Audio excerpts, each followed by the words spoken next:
නඩුවක් දාලා ඒ නඩුව පරාද වුණොත් එහෙම නැවත අභියාචනයක් නොකර නඩුවක් දැමිය හැකිද නොහැකිද කියලා ඔය තාම දන්නේ නැහැ නේද? නඩුවක් පරාද වෙන්න කලින් මොලේ පාවිච්චි කරලා ඒ නඩුව ඉවත් කරගන්න පුළුවන් ක්‍රමවේදයක් තියෙනවා.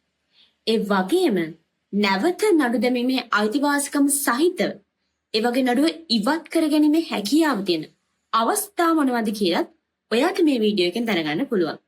මේ කාරණා සම්බන්ධව දන්නේ නැත්නම් මෙන්න මේ වීඩියෝ එක ඔයාට. සමස්ත සිද්ධාන්ත සහ නඩු පැවැත්ම තීරණය වෙන්නේ රෙස් ජුඩිකාට කියන සංකල්පය යටතේ.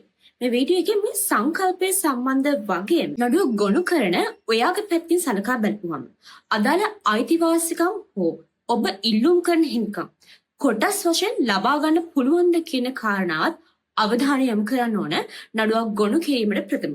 සියලු කාරණා සම්බන්ධ පවත්නා වූ සම්බන්ධතාවය.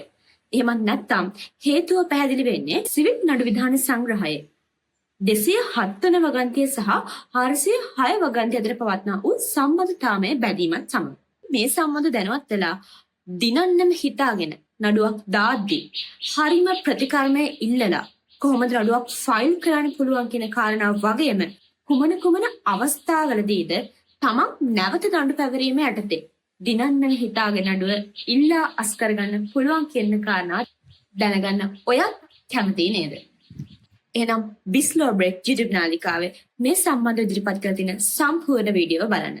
වීඩියෝ එකේ link එක bio එකේ සහ පහළ description එකේ add කරලා තියෙනවා. ඉතින් මේ ගැටලුවක් ඇතිවන අවස්ථාව අනුමාන කරන්නවත්, නිගමනය කරන්නවත්, ඇති නොවෙනවා කියලා සහතික කරන්නවත් හැකියාවක් නැහැ. එහෙනම් ඉතින් මේ ගැටලුවක් දැනට තියෙන ඔයාගේ යාළුවට, ඒ වගේම අනාගතයේ වෙනුවෙන් තවත් කෙනෙකුට මේ සම්බන්ධව දැනුවත් වෙන්න මේ වීඩියෝ එක හැකි තාක් share කරන්න. ඔගේ අදහසත් පහලින් කමෙන්ට් කරන්න ගමන් බිස්ලෝ බ්‍රේක් YouTube නාලිකාවේ තියෙන සම්පූර්ණ වීඩියෝ එකත් බලන්න අමතක කරන්න එපා.